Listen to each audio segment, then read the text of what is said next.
So Congress is continuing to send billions a month to Ukraine because that war is more important than any other war. But actually, there is a new war that really will affect Americans, and it's in Mexico. The Mexican Defense Forces, the Mexican Army, now battling the Sinaloa cartel in response to the arrest of the son of El Chapo. And as of tonight, the Mexican Defense Forces appear to be losing. Watch.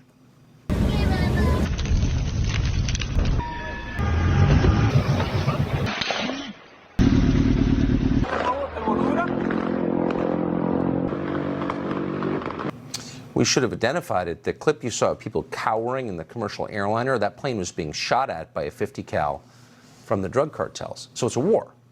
Now, Biden is visiting the border this weekend. He has no plan to deal with any of this, but it will affect us. How could it not? Retired U.S. Army Colonel Doug McGregor has been following this for months now.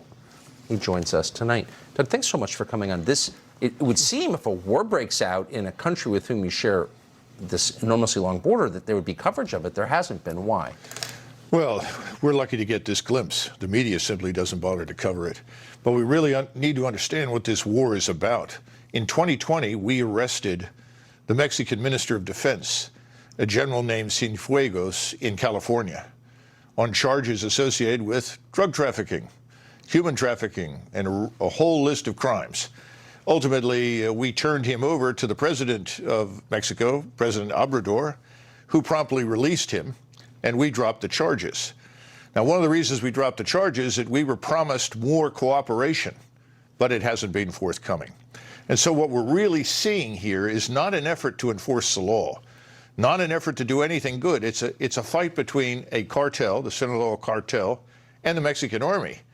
They're fighting for turf, they're fighting for cash, they're fighting for influence inside Mexico.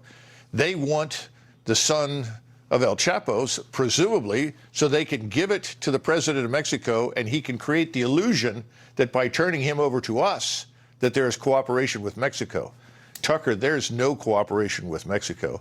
And President Obrador is irrelevant. He does not run the country. He's a mouthpiece for the drug cartels. So if the president of Mexico is a mouthpiece for the drug cartels and the government of Mexico has allowed millions of foreign nationals to stream over its territory into our country, sure, along with fentanyl that's killed hundreds of thousands of people in this country, why